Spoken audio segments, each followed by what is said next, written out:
Honorable Speaker, Honorable Premier, honorable members of this House, strangers in the gallery, my fellow Turks and Caicos Islanders tuning in via radio, I believe streaming media, even though the videos aren't on in the House. Good morning. Mr. Speaker, on Tuesday, the 28th of February, 2023, I led the third Supplementary Appropriations Bill for financial year 2022-23 in this Honorable House. And today I rise to table the same. And I am doing so with Galatians chapter 6, verses 9 to 10 as my guide. And it states, "Let us not lose heart in doing good, for in due time we will reap if we do not grow weary. So then, while we have the opportunity, let us do good to all people, and especially to those who are of household of the faith." I hope I picked the right passage for today, Chaplain. Mr. Speaker, I want to assure you, and most importantly, the people whom we work for, and that is the beautiful people of these beautiful by nature Turks and Caicos Islands, that we have not lost heart in doing good for you.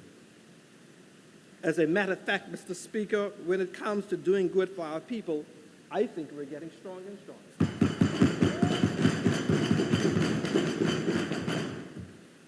If this was church, Mr. Speaker, I would say, can I get an amen, particularly from the opposition side? You could do. Mr. Speaker, with this supplementary appropriations bill, we are seeking to vary an allocation of $18 million from previously approved projects and utilize it towards what we deem as critical government projects, critical government priorities, actually, before the end of the financial year, which, as you know, is fast approaching. Mr. Speaker, through this supplementary, there will be a $2.2 million net increase in allocation for the development fund, taking it from $53.5 million to $55.8 million.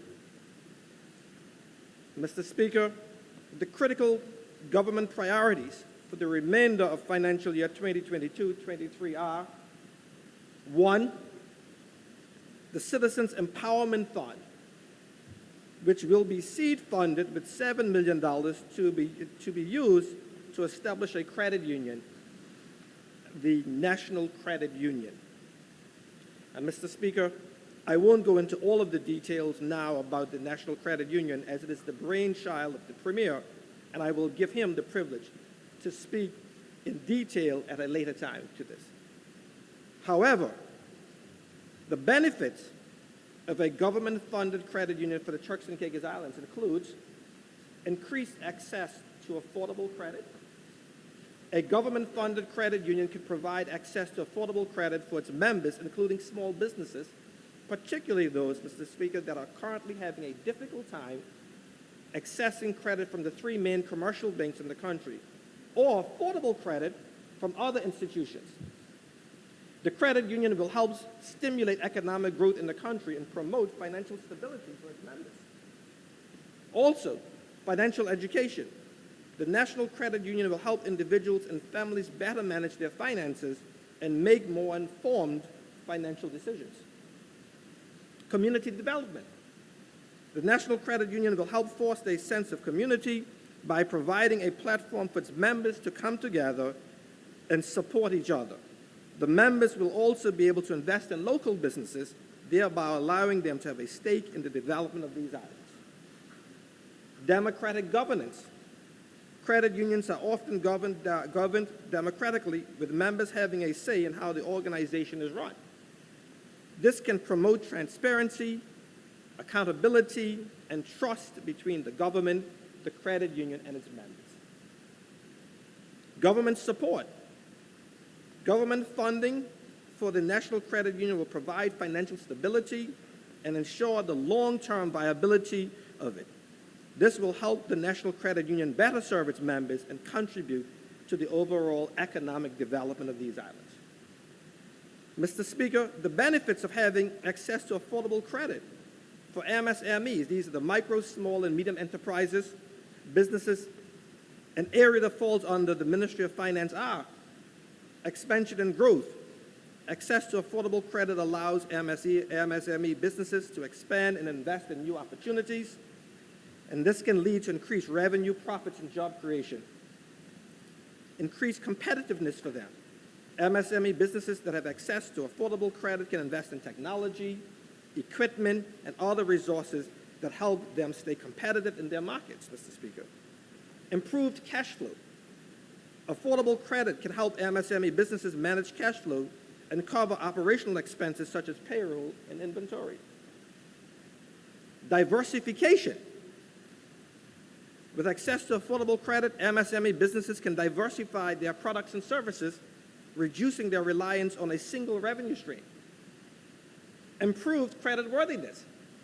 Regular, on-time repayments of affordable credit can improve a business creditworthiness and increase their chances of receiving additional credit in the future.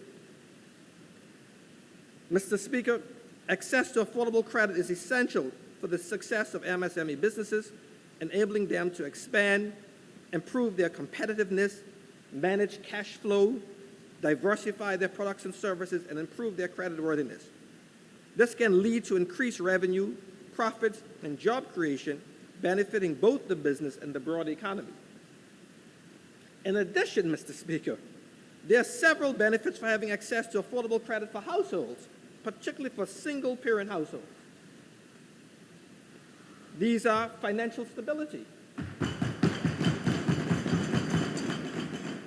Affordable credit can help single-parent households achieve financial stability by allowing them to cover unexpected expenses and make important purchases, like a new home, a car, or essential household items. Improved living conditions. Access to affordable credit can help single-parent households improve their living conditions by allowing them to make repairs or upgrades to their homes, purchase new appliances or furniture, or even move to a safer or more suitable home.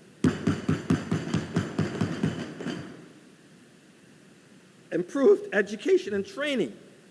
Affordable credit can help single-parent households invest in education or training opportunities that can lead to better job prospects and increase their income over time. Debt consolidation. Access to affordable credit can allow single-parent households to consolidate high-interest debt, reducing their monthly payments and overall debt burden. Improved creditworthiness. Regular, on-time repayments of affordable credit can improve a household's credit, making it easier to access credit in the future and potentially lowering their interest rates. So, Mr. Speaker, access to affordable credit is essential for the financial stability and well-being of single-parent households. It can help improve living conditions, provide opportunities for education and training, consolidate debt, and improve creditworthiness, all of which can lead to increased financial security and a better quality of life for our people.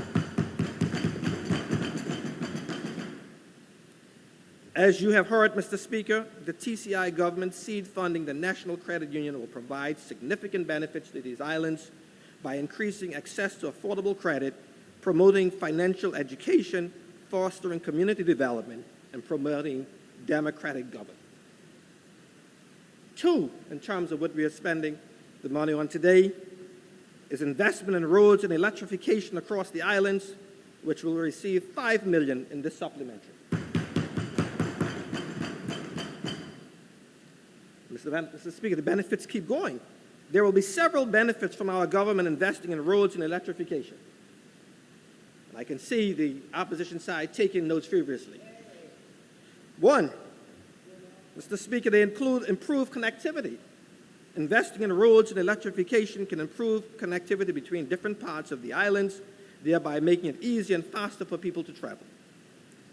Increased economic development. Improved infrastructure will attract new businesses and industries to these islands, leading to increased economic activity and job opportunities for our people. Enhanced tourism. Investing in roads and electrification will make our islands more attractive to tourists, leading to increased tourism revenues and job opportunities in the tourism sector for our people. Improve quality of life. Better roads and access to electricity will improve the quality of life for our people by providing access to essential services and making it easier for them to access education, healthcare, and other services, Mr. Speaker. Increase resilience. Investing in roads and electrification will make these beautiful by nature Turks and Caicos Islands more resilient to natural disasters by improving access to emergency service and facilitating the evacuation of people in the event of a disaster. Overall, Mr. Speaker, our government prioritizing investments in roads and electrification will have a range of positive impacts on the economy, society, and the environment. It is expected to lead to an increased economic development, enhanced tourism, improved quality of life, and increased resilience to natural disasters. In summary, Mr. Speaker, investing in roads and electrification is a good thing. 3, Mr. Speaker, the implementation of our government's housing initiatives, which will receive $3 million in this financial year. Mr. Speaker, the benefits of our government's housing initiative will include the following from the housing initiative. Where's the Honorable Minister PPID? So these are the positive benefits he's going to be speaking to. Social stability. The housing initiative will contribute to social stability by reducing the risk of homelessness and ensuring that vulnerable people have a place to live. Economic growth. Affordable housing programs can contribute to economic growth by creating jobs in the local economy. Improved health outcomes. Having access to safe and affordable housing can improve health outcomes by reducing the risk of exposure to environmental hazards for vulnerable people.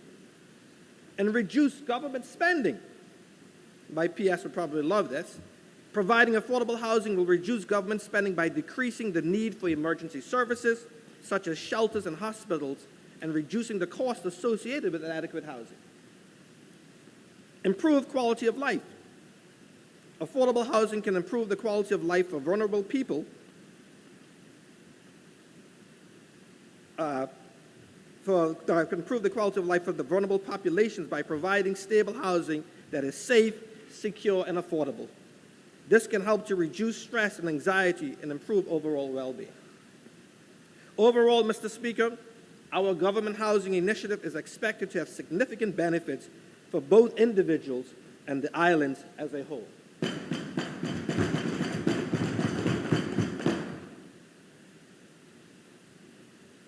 Four, the procurement of a new IT platform for the exchange of information EIO department will receive $2 million. Mr. Speaker, I spoke about this on Tuesday past, but I will recap it again for this honorable House. Last October, this is October 2022, the European Union added our islands to its blacklist of tax havens, claiming that we are non-cooperative on matters relating to tax. While we disagree with these findings, we do recognize that we are deficient in some areas, Mr. Speaker, particularly around the IT platform that facilitates the collection of required information and the exchange of that information. As such, Mr. Speaker, we are procuring a new IT platform which will allow our jurisdiction to have a more robust automatic exchange of information solution. The benefits of this will be, I think the AG would like this, increased legitimacy. The new IT platform will reinforce our commitment to international tax standards and, most importantly, show that we are indeed a cooperating partner with the EU for tax purposes, which will go a long way towards improving our reputation as a responsible financial center.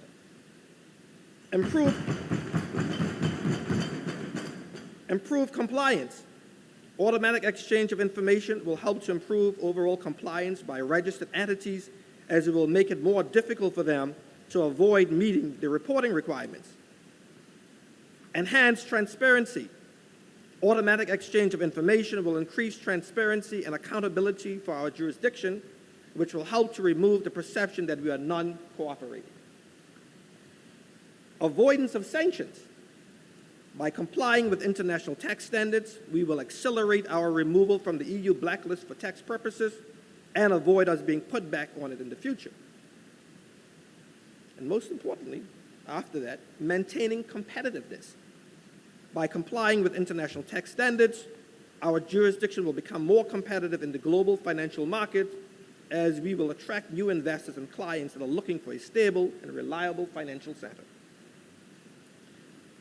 Mr. Speaker, as this is your industry, I am sure you are aware that there are several potential benefits for our jurisdiction doing everything that we can in a responsible way to grow our market share in the global financial market.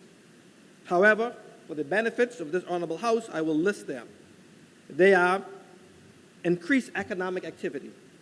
A growing financial industry will help to increase economic activity in our islands by creating jobs, attracting investment, and increasing demand for our services.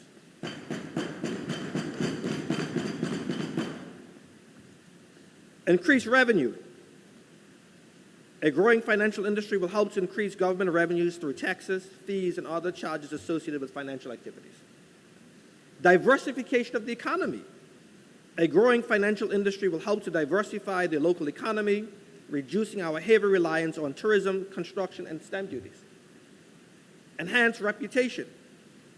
A growing financial sector will help to enhance our reputation as a stable and reliable financial center, which will attract more investors and increase confidence in our jurisdiction. Improved infrastructure. A growing financial industry will also help to improve overall infrastructure, including technology and telecommunications, which will have positive spillover effects on other industries. All in all, Mr. Speaker, growing our market share in the global financial market will have significant benefits for our jurisdiction, including increased economic activity, revenue, diversification, reputation, and infrastructure.